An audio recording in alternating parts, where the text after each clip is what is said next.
All right, so very excited to chat with Dr. Aumatma Simmons about fertility, and we're going to, of course, tie this into thyroid health. So let me go ahead and give her very impressive bio here.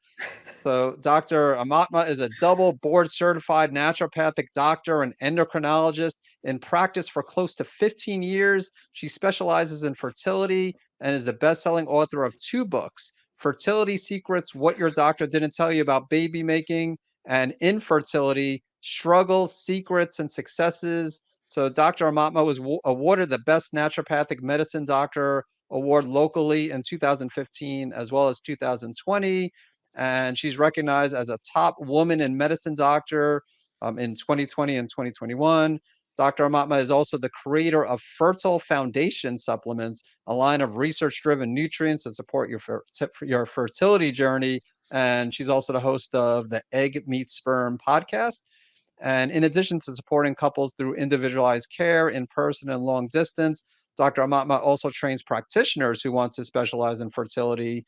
And she has been featured as a holistic fertility expert on ABC, Fox, CBS, KTLA, Mind Body Green, The Bump, and other media as well, along with being interviewed for countless podcasts on topics of fertility, pregnancy, as well as postpartum health. And again, thank you so much for joining us. Thanks for having me, Dr. Eric.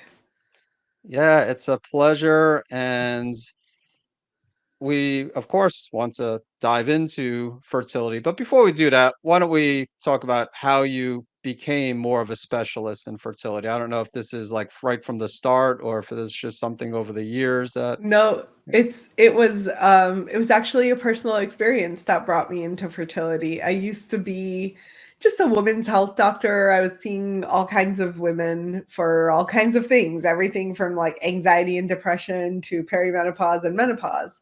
But interestingly, fertility was never part of that mix. And I was married to this person who started to talk about having children, and every time he mentioned it, I had a full body reaction, which was like, ah, no way. And we were already married at that point. So it was a little bit of a shock initially. And I was in my very, very early 30s and aware that what I had learned in medical school was fertility drops off of a cliff at 35. So I had a lot of like introspection around, do I not want to have children with him? Do I never want to have kids? Because that was a possibility. Um, do I want children? And if it's not with him, then what do I do about my fertility? Because by the time we separate, get a divorce, like go through all that and then find a different person who's going to be the right person. Like I was looking at a very long period of time potentially between those things happening. So I did what I feel like most doctors would have this response, but my response was, I'm just going to spend every waking hour researching the crap out of fertility, and maybe this thing that I learned in medical school is not actually true, that fertility doesn't drop off a cliff at 35, or that I can do something about it now so that I don't have to worry when I'm ready. And what I came to was really just two big realizations. One was there was a lot that I could do that I started doing right away. And like simultaneously awareness of myself and being like, yeah, actually, I do want to have a child, just not with him. So working on the personal aspect while optimizing whatever I could do for my hormones and my fertility.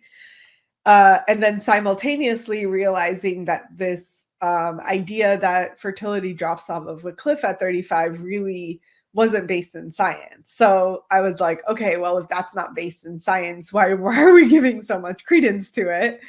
Um, and then that was my process. It took about 9 months that I was just internal about it all. And then as I was being interviewed on podcasts and things about health, I would just be like mentioning it. And it was amazing how many women just kept calling me up like, oh my God, you can help me with my fertility. And I'm like, everything I know is theoretical. Like I've literally never done this before, you guys. But the number of people that were calling me was really high, and eventually I said yes. Who She became our first client. I said yes, but you should really think about this because it's not going to be cheap, and I've never done this before. Like I have zero success stories to tell you about. Like you probably don't want to do this with me. I was kind of trying to talk her out of it.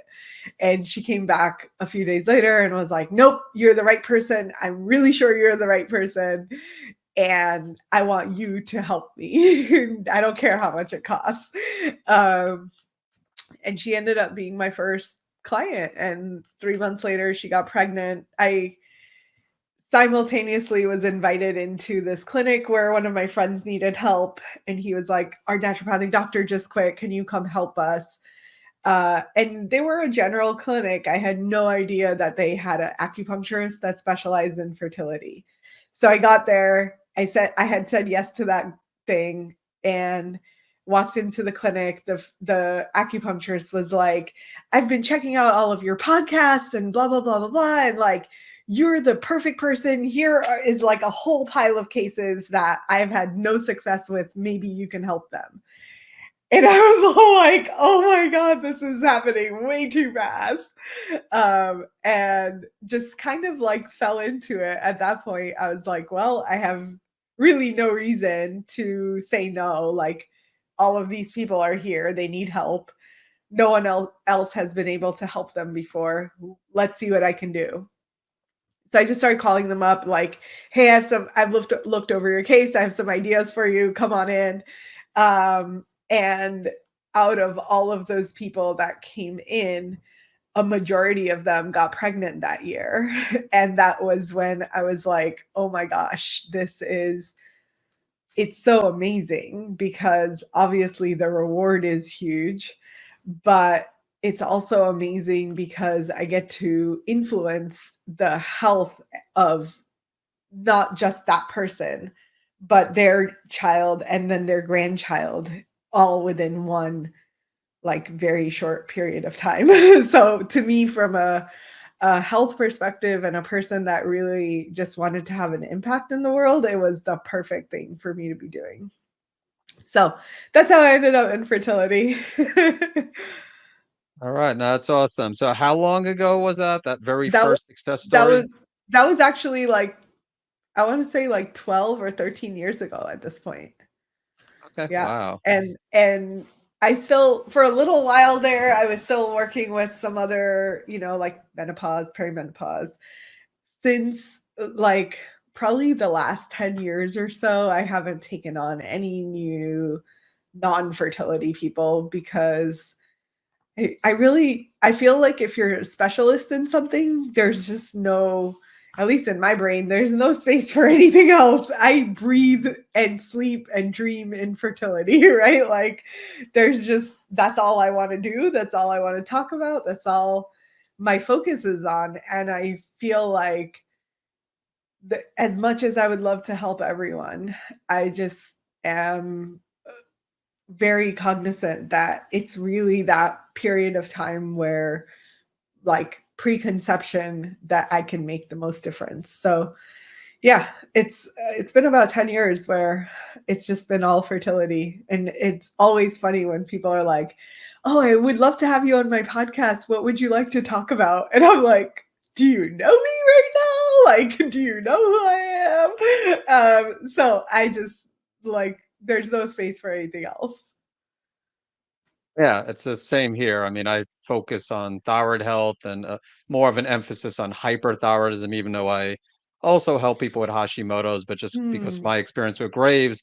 But it's like similar. Like we both, I'm sure, could help people if someone just came randomly to us with like a gut problem or something else. But there's also only so much time we have to spend with patients and all that. So we need to focus, or at least we both need. I mean, there are some people who are generalists and try to see Yeah. everybody. Yeah. But yeah, no, that's great that that's all you do is focus on fertility. And so let's start off with the question: why do so many women have problems getting pregnant? Why are there so many cases of infertility out there? That's a great question. So when I started out in this field, that was probably like 13, 14 years ago, there were the stats was 1 in 8 women between the ages of 18 and 35. So we're not even talking about all of the women that waited till later in life to have babies. We're talking about that age group that really generally should be fertile. Out of that, 1 in 8 was struggling with fertility. Um, Now, the current stats are 1 in 5 to 1 in 6 are struggling with fertility. So we're seeing this like massive increase in fertility issues. I think that it's a multifactorial thing. I don't think that there's one specific answer. I think that it's a combination of toxins in our environment, which are not only affecting females, but also affecting the male side. It's been said that statistically, in the next 20 years, we may have a majority of men with no sperm. So this whole like Handmaid's Tale kind of coming to life. Uh, but simultaneously, I think the toxins are a piece of it. I don't think it's everything. I think the other another big component is just when people are choosing to get pregnant. So like women more and more are waiting till later in life and they're not being counted in those stats.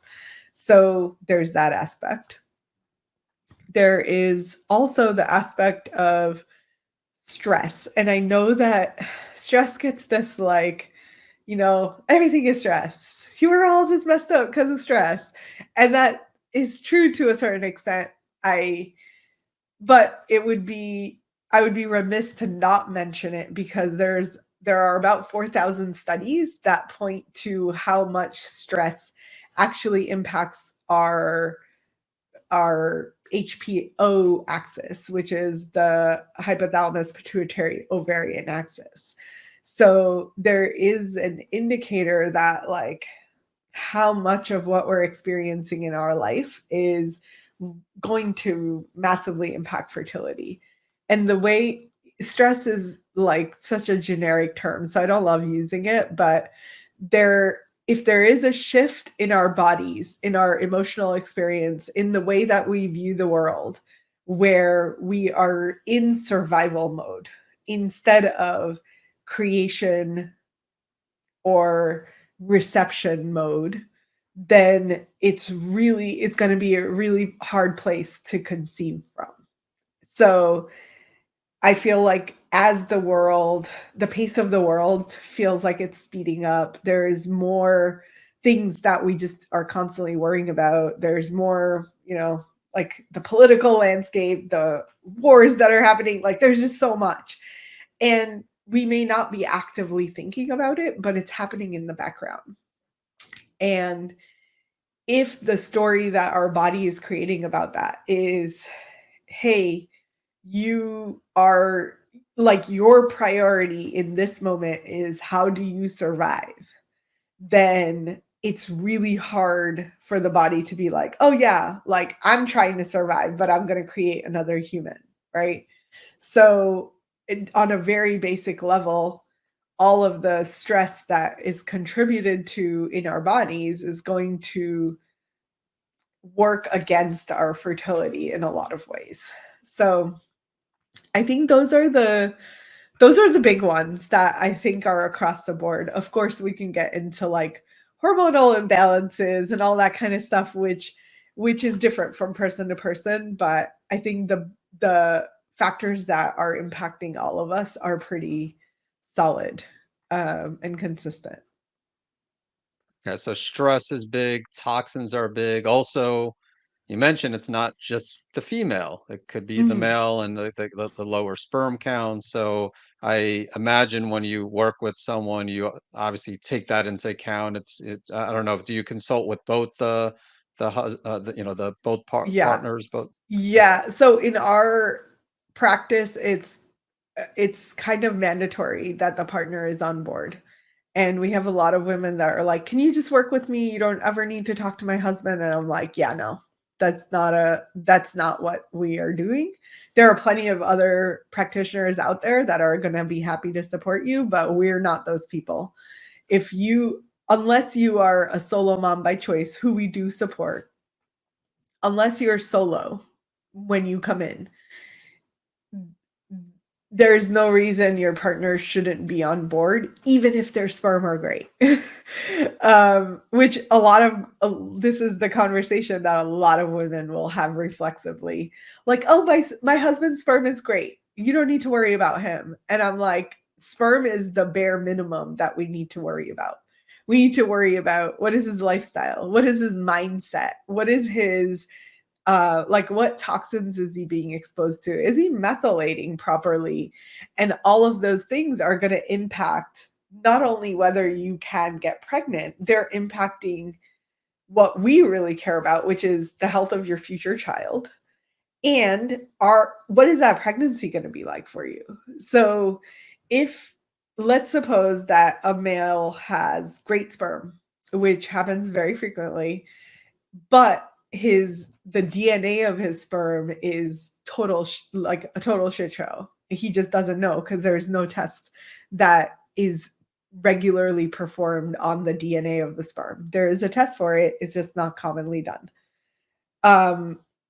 So on the surface level, sperm look amazing.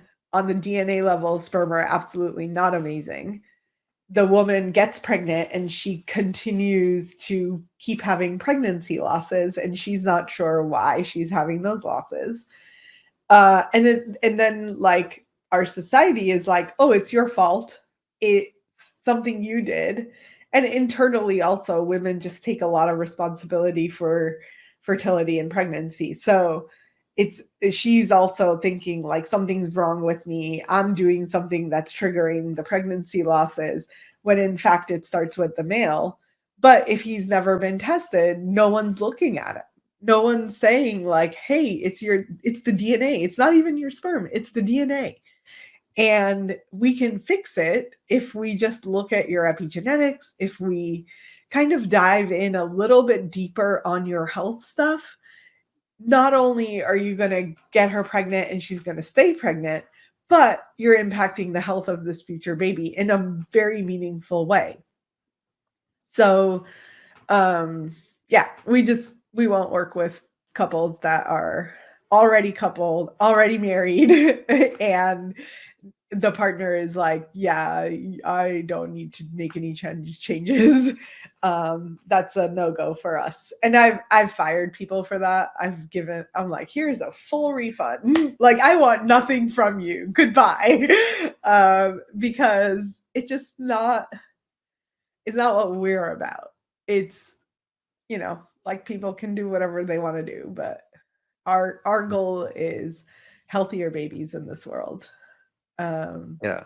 so the how matters just as much as the what the outcome is. I mean, it makes a lot of sense. You don't want to spend all this time and have, let's just say the woman just spend all this money and then 3 months later or 6 months later find out everything's optimal with her, but the problem is with the Yeah. significant other. So that Yeah. makes sense. And they Yeah. just end up wasting time that way, right? They come back 6 months later, they're like, "We're still not pregnant." And then the guy finally gets tested, and then he's like, "Oh, sorry, it was my sperm all along." It's a little bit of a bummer when that happens. So we just want to like cover all of the bases from the get-go, especially for fertility, because they don't have time on their side, and they don't most of them don't have patience, right? Like, even if it was a 30-year-old, she still wants to be pregnant yesterday. She's not in here like, "Oh, 4 years from now we'd really love to have a baby." She's like, I started trying and I should have gotten pregnant last month and it didn't happen. What the heck? So it's a like, once that decision is made that they want to have a child, that pull is so strong, and it's so anxiety provoking when it doesn't happen quickly. So regardless of how old they are, time is always not on their side. just because of how we are as humans. We want everything now. So yeah, they end up saving time in the future. And believe it or not, like men, like so frequently, men are the ones that are like, I was never paid attention to. No one ever talked to me. I was always like looked at as the sperm donor, like, who cares about you kind of situation. And when they, as much resistance as they have coming in, once they start feeling different, then they're like, huh, I didn't realize it was possible to feel so good. My energy's better. I sleep better. My sex life is better. Like, those are the things that they care about. And those are the tangibles that they'll see improve. And most of them are like, you changed my life. Like, and it didn't take a lot, right? Like, there doesn't have to be like major anomalies or major things out of whack. It's just like taking a 7 or 8 out of 10 experience in life to a 10 out of 10 is like so good. um Yeah. and and like studies are coming out, like men with low testosterone, which is another like high on the rise. It's been shown that men with optimal levels of testosterone will have lower rates of cancer and longer lifespans because they have optimal testosterone. Similarly, it's been said some of these studies have shown that men that had sperm issues were more likely to have cancer later in life. So when we think about like the preventative aspect of this, it's like they are getting what would have been 10, 15 years down the line as far as their health decline. We can catch it now and just change the trajectory of their whole life. Yeah, I'm sure that's very rewarding, for you and obviously for them. What are some of the things you do to optimize fertility? I mean, when it comes to, stress and toxins, do you like have people just clean up their diet, block out time for stress management, do things to reduce their toxic load, or do you actually do testing, look at adrenals, maybe do Dutch testing, or Yeah, do a gut comprehensive stool test? What are some of the things yeah. besides the DNA of the sperm, that you do for both partners? Yeah, so we have a sequence of tests that we like to see in all of our couples. On the female side, we really want a comprehensive overview of how her hormones are functioning in her body, and what are the kind of deeper aspects of how her body is responding to stress. So this is not just cortisol, but how is TRH, for example, thyroid releasing hormone, is one of the um, starting points. It's like a trigger. We have an experience, we have a stress. TRH is actually the first one on the front lines. We don't have a way to measure TRH, but we have some indices that we can see on labs that if we extrapolate that data and we kind of have a software program that we put it into, and it gives us this deeper aspect of how quickly is this getting on board, and is this over responding, right? Which in a lot of cases it is. It's like sort of like a cat jumps in front of you and your body's responding as if it's a lion. That's problematic. So to be able to see that on some lab values is amazing, because then we can dial back and say, oh, we see how your body's actually responding to these stressors, it regardless of if you have that stress or not. And then we can go in with herbs, homeopathics, a whole host of therapies or modalities that can help to shift how that person actually responds to triggers. So we want to change it at the deepest level and see that their body is becoming more stress resilient, right? So instead of, I feel like most people when we mention stress are like, oh, she's going to tell me to meditate. No, actually, like, it's great if you have time to meditate, go for it. Meditate all the time that you have. But what I find is if we don't change these underlying things, then regardless of how much you meditate, you're still going to have a triggered response. So if we can regulate people's nervous systems and shift the dynamic that people are having to triggers, how's the body responding? How quickly does that TRH come to the party? Then we really have the ability to create some space before that trigger is creating stress. So that, to me, that's stress resilience. So we're trying to like really increase stress resilience. That's the first set of tests that we're doing. The second is the hormones. So you mentioned Dutch test. That's one of our favorites. We love to see the urinary metabolites. We love to see how the hormones are processing through the body. It's not just, is your body producing a hormone? It's, is it converting it at the right pace? Is it converting it at the right times in your cycle?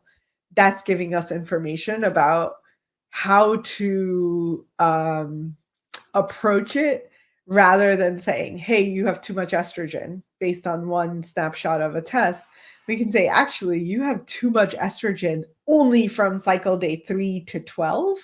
Let's regulate that only during that time. So we can get kind of hyper focused on what needs to be regulated when, instead of a willy-nilly, like, everyone gets dim or whatever. Like, I hate those like one shot everything approaches because it doesn't work for everyone. So Dutch test is really high up there. The other one we love is the nutrient assay that really helps us put like, how are your cells absorbing or utilizing these nutrients in your body. So not just like, how much magnesium do you have floating around in your bloodstream? That's a really terrible assessment of magnesium levels, but how much is actually going into your cells, and do your cells have enough magnesium to do all of the functions? That's going to be a much more helpful approach to figuring out what's going on there. And then our last and newest test is the vaginal microbiome. And that is connected, it's connected to the gut microbiome. So it gives us a little bit of a reflection of the gut. But there's so many studies coming out every single day about how much the reproductive microbiome is influencing pregnancy, the ability to get pregnant, stay pregnant, and have a healthy baby at the end of the process. All of it is predictable through the vaginal microbiome. So that's become a really essential test for us as well. And then we have a bunch of like trackers and things like that. So we're using CGMs, we're using basal body temperature tracking, we're using hormone tracking through at-home urine strips. So those are all the ways that we can continue assessing and having feedback about whether or not the things that we're doing are actually impacting the outcomes that we want to see. And then on the male side, there's the semen analysis, and then also a comprehensive kind of lab analysis to get a sense of the same things that I talked about in the female. How is stress impacting your body? How much of an impact is it? Are there triggers that really shouldn't be triggers? That kind of stuff is going to help us get the nuances of what is this person going to need to help shift their bodies out of survival mode into creation mode. All right. Do you mind mentioning as far as some of the names of the tests, specifically like the nutrient test and the vaginal microbiome, like what companies do offer those? Cell Science Systems is the nutrient assay, and the vaginal microbiome is Microgen DX. So, and if these are really only available through practitioners, so Yeah, if there are people asking about this, they need to work with someone that can actually order the tests for them. Yeah, same thing with the Dutch. And the Dutch, so it sounds like you do Dutch complete with cycle mapping on everybody. Yes. Yeah. Okay. Yep. Okay. Do you do? Oh, I'm sorry. I was going to ask. Do you do the Dutch on men? It does. It sounds like maybe you don't do it on men, Mm, just on the woman. not Obviously not. Obviously not the cycle mapping on no, men, but I don't know if you no, do like definitely a not the Dutch cycle map. complete. We have a few men that I would really love to see a Dutch complete on. Um, it's it's not a standard in like we don't test everyone because we can get a lot of information just from the basic tests. It becomes a necessity when they have like their testosterone levels are low and we've worked on it for a little while and they don't improve, then that's where I start thinking like, okay, if we really had a Dutch test on you, we would be able to see like, is your body over converting your testosterone to estrogen? Is that why you don't have testosterone? Or is it you have low reserves? You don't have the building blocks for the testosterone? It would really help kind of narrow and hone in on what's the best approach to support that person to get to that optimal level. And I'm thinking of a couple of guys right now who have kind of low levels for their age, and we've worked with them for a little while. I usually expect to see an improvement within 2 to 3 months. So if I don't see those levels go up in 2 or 3 months, then I'm starting to think like, okay, is there something deeper here? Like, should we be looking at something else? Because if you have the nutrients that you need to build testosterone and you have herbs that are kind of driving your body's awareness that testosterone is needed, then we should see that outcome in a measurable way. And if we don't see it in a measurable way in a reasonable amount of time, then I usually would like to get to the root of it. um, Granted, guys are funny because they will wait on testing, whereas women are like, just tell me, I want to know everything, right? Like, I want to know everything up front. Whereas guys are like, do I really need that? Is it going to really help me? And yeah, so I take it a little bit slower with the guys, and ideally we would like to get those numbers when we can. Makes sense. So let's talk thyroid. So how common are thyroid imbalances in those who are having problems conceiving? And then just, I mean, I guess what well, there's a lot of questions I have, like what's like the optimal TSH during Yeah. pregnancy? I mean, things like that. So, but if you could say like what's the prevalence of thyroid conditions and I guess the impact you think that it has on someone conceiving, someone having a healthy pregnancy once they do conceive. Totally. So thyroid is a really huge component of fertility. Like probably even I will say like PCOS, which is one of the leading causes of infertility, quote unquote. 1 in 2 women with PCOS will have infertility. Thyroid is almost always a cofactor in every woman with PCOS. So it's not just that she has this PCOS picture, almost always her thyroid is not functioning optimally, which is then contributing to the PCOS picture. It's often not enough production of thyroid hormones will cause anovulation, will cause irregular menstrual cycles, will cause infertility in general for like unknown reasons. But essentially, thyroid has a direct correlation to fertility. There's actually, we don't know what they do yet, but there are receptors on the ovaries for thyroid hormone. So the fact that there are receptors means there's a direct impact. We just don't know like science hasn't figured out what it is yet. But that research is happening. Hopefully, we'll know soon. But my sense is it's anytime there's a receptor on a specific gland or cell or anything like that, like it's huge. There's like, this is going to impact yes or no, not just like this is gonna maybe be helpful.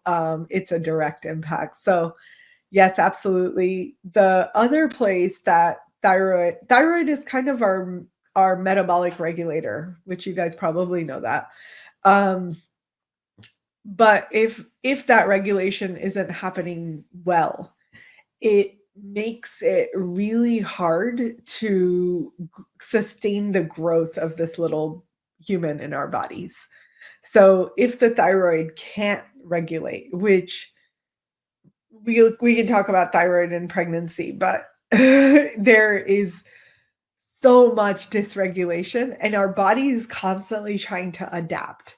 So what will happen in pregnancy is if we are observing thyroid through pregnancy, which if people are working with us, we are, um, those numbers are changing every single month.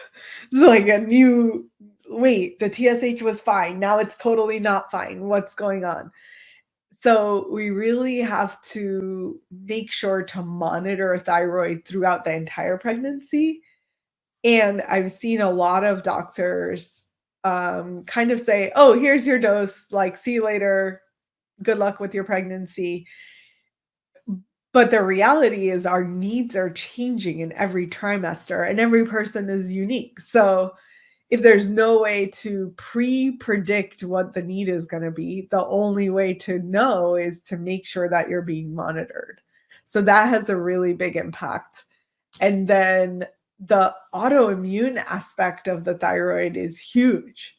So if someone has antibodies to their thyroid, what I've seen is that they commonly have recurrent pregnancy loss. So that's one of the leading causes or reasons why someone could have recurrent pregnancy loss, which is one of our subspecialties. So we end up seeing a lot of women with these autoimmune thyroid conditions that sometimes they're not getting pregnant, but a lot of times they're getting pregnant relatively easily. It's just that the immune system's kind of, the haywire of the immune system is then impacting the outcome of that pregnancy. So there are a lot of different aspects to how the thyroid is impacting and having a role to play in whether or not someone is going to get pregnant or not, and what that outcome will be. That's interesting. So what you've seen is someone with thyroid autoimmunity, they might not have a problem getting pregnant. And I'm sure it depends on the person. Some might have issues, but what you see is if they, even if they have no problems getting pregnant, carrying the pregnancy, just, having the, recurrent pregnancy losses is what you see very commonly with thyroid autoimmunity. And do you see that? Like if someone has like, I don't know how many cases of non-autoimmune thyroid you see. So like if you see someone that has, let's say elevated TSH, and or lower thyroid hormone levels, but antibodies negative, does that make it less likely for them to conceive in the first place? Or Hmm. again, will they Yeah, conceive but just carrying the yeah. I think that the non-autoimmune thyroid people tend to struggle with fertility, and the autoimmune thyroid people tend to struggle with recurrent loss. And that's a big generalization. There's always going to be people outside of that generalization. But in general, like, the autoimmune component, I think, creates a unhealthy environment for that baby in utero, whereas the suboptimal thyroid function creates a difficulty in conception, or we see it show up in other ways. So we see it in anovulation, we see it in dysregulation of the menstrual cycles. It's showing up as like direct hormonal fertility issues, but it's actually thyroid is playing a huge role in dysregulating those hormones. I imagine most of the cases you see are hypothyroidism, Hashimoto's, but do you have any experience, seeing people with Graves at all, hyperthyroidism Graves? I would say Graves is probably not high on the list of people that we see. Um, we've had maybe like a handful of cases where Graves was present and they didn't know it. A lot of times people know that they have Graves, and in that case, I'll just be like, you know, I might not be the right person for you. But if they didn't know that they have Graves, but we see it in their antibodies, we see it in their TSH and T3, T4, then yeah, we certainly will make an attempt to try and help them still. Um, and we're not always successful, but we're successful some of the time. Hashimoto's and hypothyroid all the time, right? Like that's the more common situation, and we see it a lot. I also feel like even though Hashimoto's and Graves get kind of put together as autoimmune thyroid disease, Graves is certainly way more complex. So someone like you that's hyper specialized in that is a better fit for someone who has Graves disease. But Hashimoto's to me falls more under things that we can do a lot about, especially if they're like, obviously, if they're dealing with fertility issues. If they're not, they should go to you regardless. If they have thyroid issues and dealing with not fertility, go to Dr. Eric. Yeah. Well, thank you. Um, so what's your goal with the like when it comes to the antibodies? So someone with Hashimoto's, again, because they have Hashimoto's, that recurrent Mhm. pregnancy loss is common. So you're going to do things, I imagine, to improve their immune system health. But do they absolutely need to have like negative antibodies when it comes to like thyroid peroxidase, anti-thyroid globulin antibodies? Is that like your goal? Let's like get the antibodies negative, or let's just get them as low as we can before you start conceiving? Yeah, I think it's multi-layered. I have seen cases in which we start out with antibodies that are like 800, right? Like crazy high antibodies. And I have talked to other thyroid experts that are like, oh no, the number doesn't really matter, right? Like if you have any level of antibodies, you have antibodies, period. Whereas to me, I'm like, the amount of antibodies make a difference. Like if we go from 800 to 25 or 40, that's going to be a significant difference in how much your immune system is responding to the dysfunction and contributing to the dysfunction. So, yes, my goal is let's get them as low as we can possibly get them. The other factor, however, is when people have those like minor elevations in antibodies, it's sometimes they don't go away. But we've addressed the root cause of why they had the antibodies to begin with, and their symptoms go away even if there's no change in the actual number of antibodies. So in that case, we find like, hey, it's okay that your antibodies didn't go from 40 to 0. But we addressed the root cause. We've healed a lot of what was happening under the surface, and you're no longer having the reactions and symptoms that you were having, and your fertility hormones have optimized. At this point, we think it's okay and safe for you to go ahead and get pregnant, and we're going to keep managing the antibodies as well as your thyroid through pregnancy. And mostly it's just a time factor, I think. Like if we had more time, then we would wait till their antibodies were totally 0. But a lot of these women are 35 plus, and A, they don't have the patience, and B, we are like, well, how long is it okay to wait before your fertility really does take a turn? We don't always know the answer to that. So we're looking at like 3 to 6 month periods where we have focused time with someone before we have to be like, okay, they've waited long enough, now they need to go and start trying. And in those cases, like there are things like low dose naltrexone that is great to support the antibody autoimmune picture while they're pregnant and sustain it through pregnancy. And they do relatively well and have healthy pregnancies, and their thyroid is managed, which is not always the ideal, I understand, but it's like we do the best in that case so that they can quickly go to pregnancy. So you do have some people on LDN during pregnancy if you have difficulty getting those antibodies where you want them to be. Yeah, yeah, and LDN is considered very safe in pregnancy. So it's it's a good tool if we absolutely need to use it. It's not my go-to. It's not the first thing that I want to be doing with people. But if we've worked on the underlying factors, we've worked on the things that we know to work on, and their antibodies are still high, absolutely. Like LDN will save the day all day long.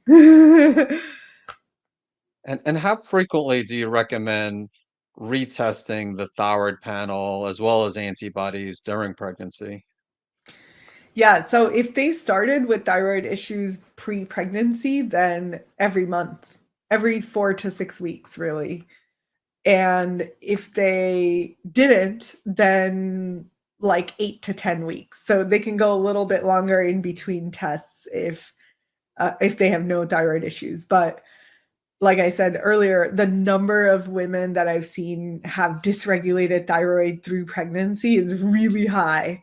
So if we're supporting and are on the team of pregnancy support for people, then we always want to see the thyroid, because we're gonna see plenty of women that are like, hey, I didn't have any thyroid issues. What the heck, doc? And and we're like, well, pregnancy will sometimes like bring that the need for support for the thyroid up way more. And then the other piece that we didn't talk about is often pregnancy is stimulating antibodies. So not I haven't seen it as much during pregnancy, but certainly postpartum, there will be a rise in autoimmune thyroid conditions postpartum, and a lot of those women will have struggle with the second baby. So first baby, they're fine. They got pregnant, no problem. They had a healthy pregnancy, gave birth to a healthy child, and then baby number two, they're like, we've been trying for 3 years and it's still not happening. What's going on? And oftentimes they've got a autoimmune thyroid condition that popped up postpartum because, again, that the pregnancy is kind of a hard thing to metabolically regulate. It's a really high demand on our body.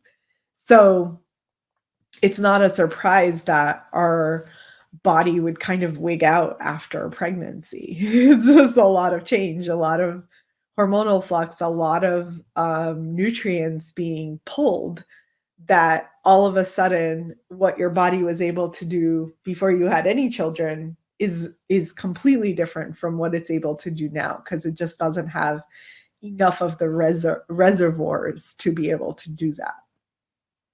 Yeah, and a lot of these women with postpartum thyroiditis, they have like they if you were to test the thyroid antibodies during pregnancy, they would come back positive. The problem is with conventional medicine, if the TSH is within the reference range, like if it's like a 3.5, which is in the lab reference range, they probably won't test the antibodies. But if they did, they most likely would see that those antibodies were elevated. So really the postpartum, when they give birth, it's almost like the straw that broke the camel's back rather than like the Yes. trigger. So they kind of Yes. had that autoimmune component, and then yeah, like perpetuates sometimes after that is kind of what Mhm. you're describing, making Mhm. future pregnancies difficult. Yeah. So Yeah. yeah, thanks for mentioning that. Mhm. Yeah. Yeah. And it's also like absolutely what you said about the TSH being not being abnormal enough to trigger the antibodies. And I've seen so many women who try to go through the insurance route who will have struggle with getting their doctors to order antibodies. They're always like, nope, they're fine. Why would you test those? Your TSH is fine.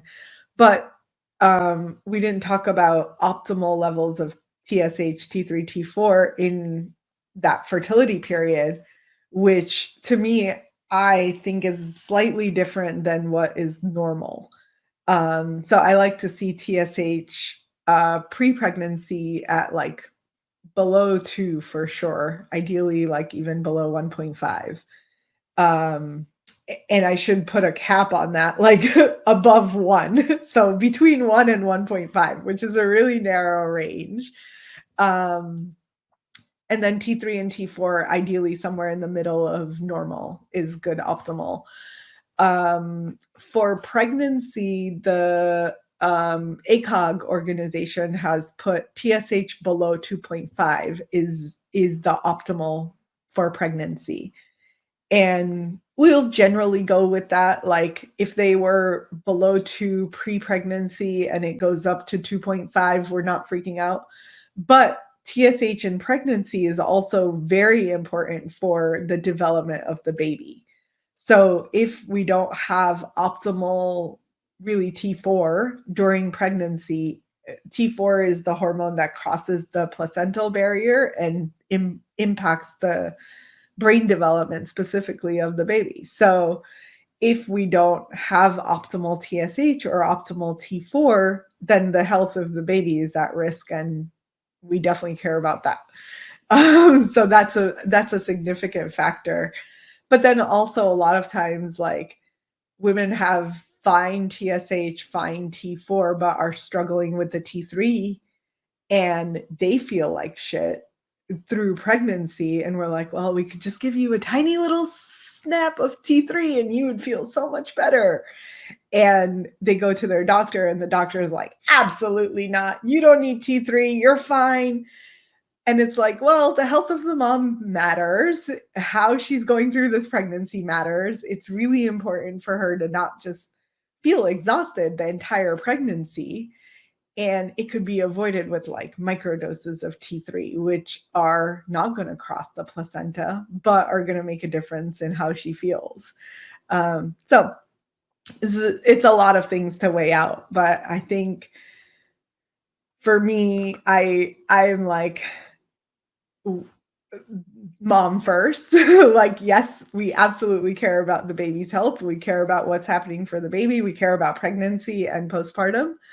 But we also want to support this mom as she's going through this journey. So it's not just about the baby.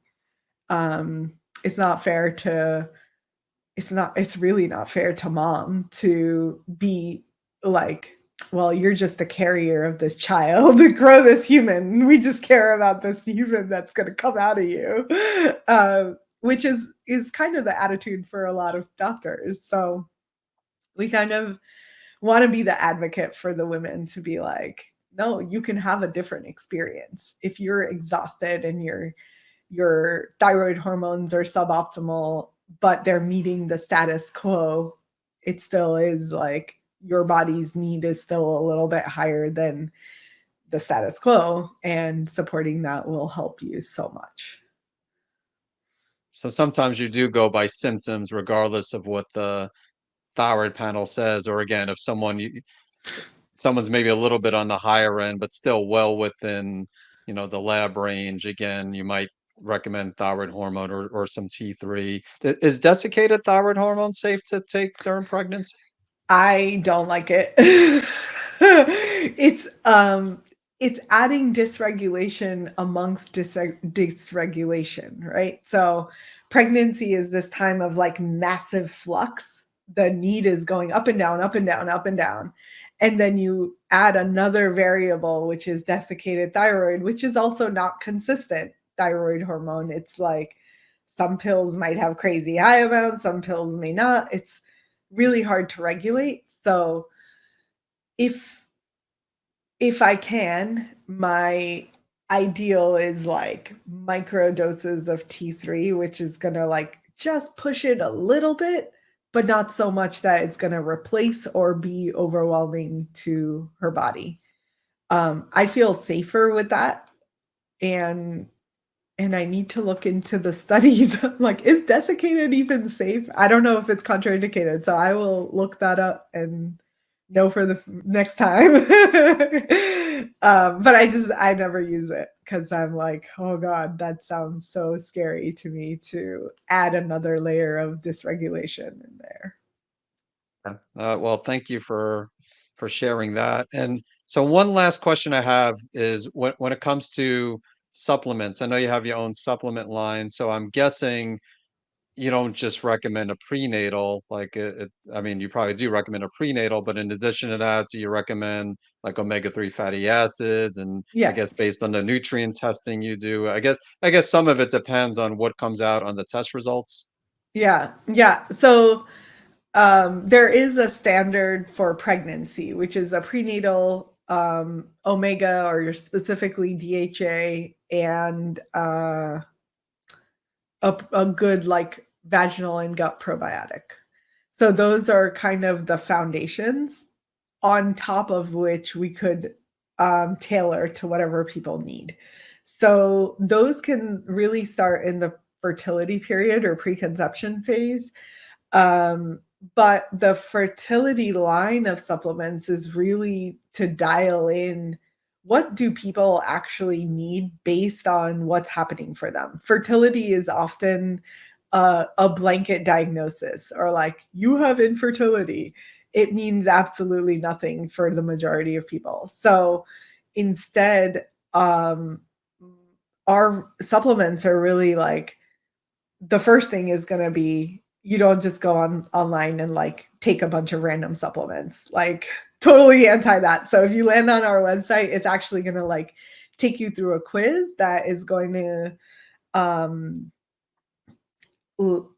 point you into the direction of which is going to be the right supplement to layer on top of the things that are going on top of the like core supplements that you're taking. So our approach is very different in the fertility space. Is like instead of every supplement under the sun, every nutrient under the sun, really like if we could figure out that your issue is with the uterine lining, for example, let's just give you the things that are needed to support the uterine lining instead of every single nutrient that is going to overwhelm your body, make really expensive pee and poop, but do nothing to actually support your fertility.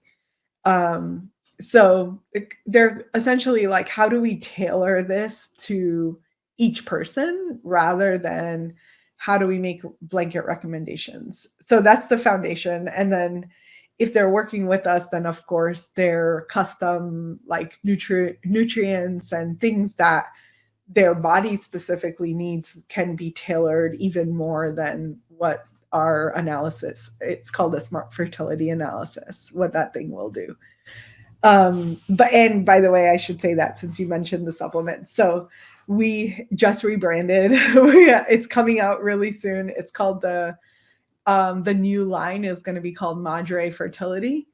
Um, and that's where like it has the analysis and all of that on that website. If someone looks up Fertile Foundations, they'll still find my supplement line, but it doesn't have the fancy analysis leading them into or guiding them into what they should take. All right, now that sounds awesome. So very cool. Well, congratulations on the new rebranding of the supplement line. And I know you covered a lot, but is there anything else that you wanted to share? Anything else that I didn't ask you that I should have asked you? No, I think this was really good. There's a lot of good questions in there. All right. Well, thank you so much. And Dr. Amatma, where can people find out more about you? If you could let them know about your website, your um, podcast, just Sure. anywhere else. If you want to talk about social media, that's fine. Sure, yeah. So the podcast is called Egg Meet Sperm. That's a really good starting point if you're like, I want to learn more about fertility. I want to learn more about how to navigate stuff. Egg Meet Sperm. Our website is holisticfertilityinstitute.com, and social media, I'm at Holistic Fertility Doctor on any platform. All right. Well, of course, I'll make sure to put those links in the show notes. And again, thank you so much, Dr. Amatma. This was a lot of valuable information you gave on fertility, and I appreciate you taking the time to share it with everyone. Thank you so much for having me, Dr. Eric.